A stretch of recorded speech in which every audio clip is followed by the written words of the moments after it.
इतिहास के पन्नों में राजाओं की वीर गाथाएं तो बहुत हैं, लेकिन उन्हीं पन्नों में छुपी हुई कुछ ऐसी कड़ियाँ जिन्हें इतिहास ने उतनी शायद जगह नहीं दी। जिनकी वीरता की बातें तो हैं, परंतु वीरता की कहानियाँ किसी ने नहीं जानी। युद्ध में जीते राजा तो आप सभी को याद होंगे, लेकिन जो आज कहानी मैं आपको सुनाने जा रही हूँ वह युद्ध में हारकर भी जीते हैं। वीर पुरुष व भारत के आखिरी हिंदू राजा सम्राट हेमचंद्र विक्रमादित्य। तो हे दोस्तों, स्वागत है आज आपका हमारे YouTube चैनल IS लॉबी में। अगर आपने अब तक हमारे चैनल को सब्सक्राइब नहीं किया है तो जल्दी से जाकर चैनल को सब्सक्राइब करें।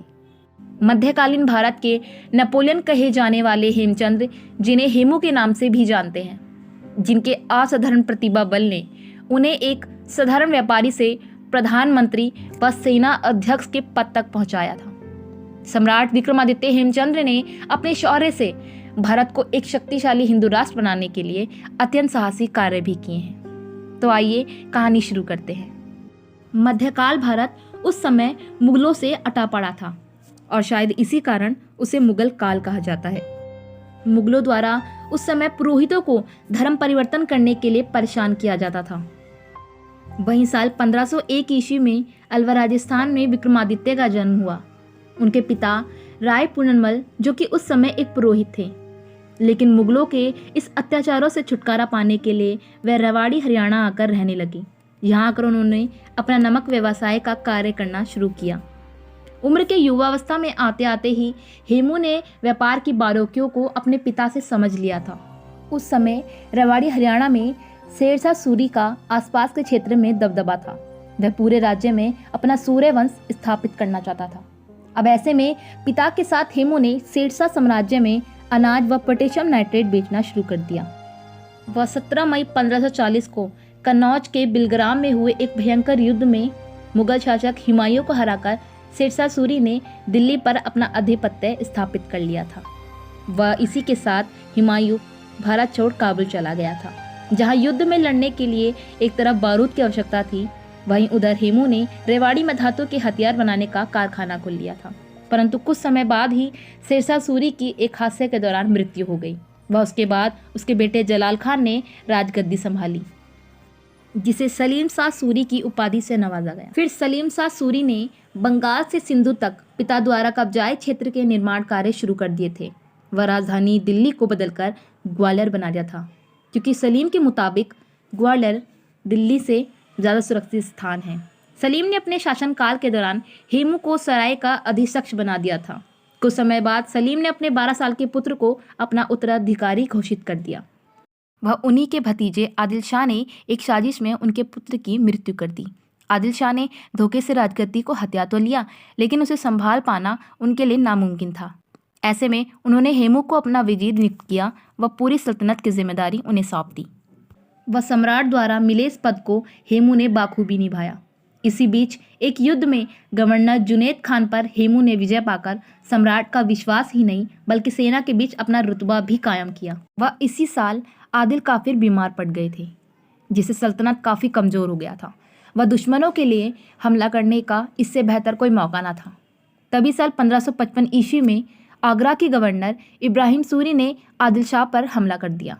वह उस पर विजय पाकर दिल्ली और आगरा पर कब्जा कर लिया। अब आदिल के पास मालवा क्षेत्र के अलावा कोई क्षेत्र ना बचा था। इसी वर्ष लाहौर के गवर्नर सिकंदर सूरी ने हमला करके इब्राहिम सूरी से दिल्ली व आगरा का आधिपत्य छीन लिया। इधर इब्राहिम ने एक बार फिर आदिल पर धावा बोल दिया था, जिसके जवाब में हेमू के नेतृत्व में आदिल ने एक सेना युद्ध के लिए तैयार की।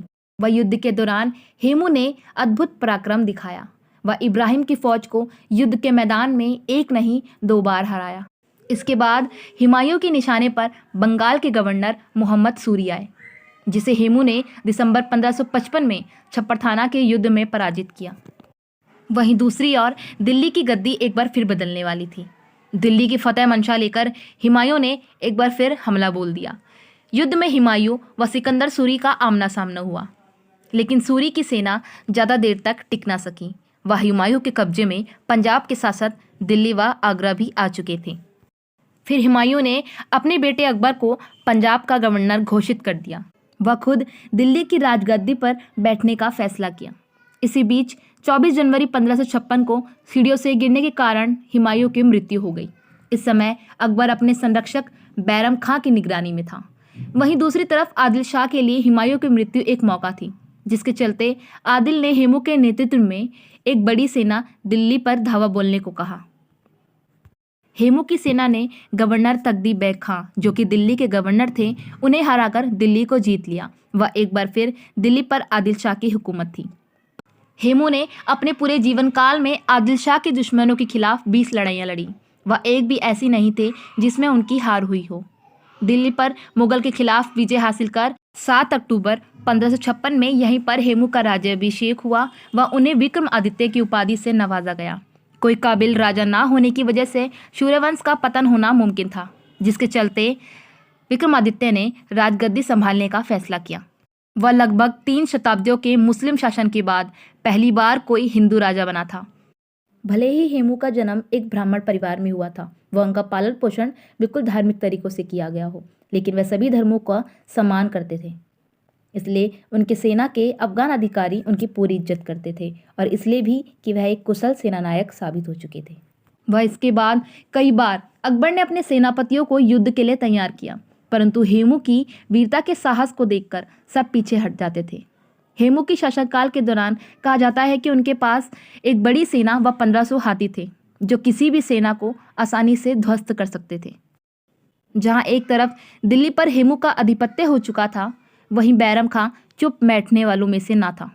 उसने युवा अकबर की अगुवाई में दिल्ली के विरोध युद्ध का बिगुल बजा दिया था। फिर युद्ध के लिए 5 नवंबर 1556 को दोनों सेनाएं पानीपत के मैदान में आमने सामने आई। वह इसे इतिहास के बड़े युद्धों में से एक माना जाता है, जिसे पानीपत का दूसरा युद्ध कहा जाता है। वह पानीपत के प्रसिद्ध मैदान में हेमू की विशाल सेना के सामने मुगल सेना कुछ भी नहीं थी। हेमू स्वयं एक हवाई नाम के विशाल हाथी पर सवार सैन्य संचालन कर रहे थे। वहीं दूसरी तरफ बैरम खां ने अकबर को सुरक्षित स्थान पर छोड़कर स्वयं सेना का नेतृत्व कर आगे बढ़े। युद्ध के दौरान हेमू ने अपने 1500 हाथियों को मध्य भाग में आगे बढ़ाया, जिससे पूरी मुगल सेना में हलचल फैल गई थी। एक समय तो ऐसा आया कि लगा कि हेमू की सेना मुगल की सेना को खदेड़ देगी व उनकी जीत निश्चित थी, परंतु उसी समय बैरम खां की कूटनीति चल गई व युद्ध का पासा पलट गया। बताया जाता है कि युद्ध के लिए हेमू द्वारा मंगवाई गई तोपों पर मुगल ने हमला करके उसका प्रयोग युद्ध के दौरान किया। वहीं बैरम खां द्वारा अपने चुने गए कुछ सैनिकों को हेमू की आंख पर निशाना साधने को कहा। वह तीर सीधा जाकर हेमू की बाईं आंख पर जाकर लगा, जिससे वह विचलित होकर हाथी से नीचे गिर गए। इससे हेमू की सेना के लिए भगदड़ मच गई। इतनी पीड़ा के बावजूद भी हेमू लगातार दुश्मनों से लड़ते रहे, परंतु दुश्मनों ने इस मौके का फायदा उठाकर उन्हें अपने क्षेत्र में लाकर बंदी बना ली और युद्ध पूरा बैरम खां के पक्ष में आ गया था। युद्ध में जीत स्वरूप जब बैरम खां ने अकबर को हेमू का सिर धड़ से अलग करने को कहा, तब अकबर हिम्मत ना जुटा पाया, परंतु हेमू के आगे एक शर्त रखी गई थी, जिसमें उन्हें मुस्लिम लीग में धर्म परिवर्तन करने के लिए कहा, लेकिन हेमू ने साफ साफ मना कर दिया था, जिससे बैरम खां ने स्वयं हेमू का सर धड़ से अलग कर दिया। पानीपत की विजय के साथ दिल्ली में अकबर शासन लागू हो गया और ऐसे ही वह बने भारत के आखिरी हिंदू राजा हेमचंद्र विक्रमादित्य।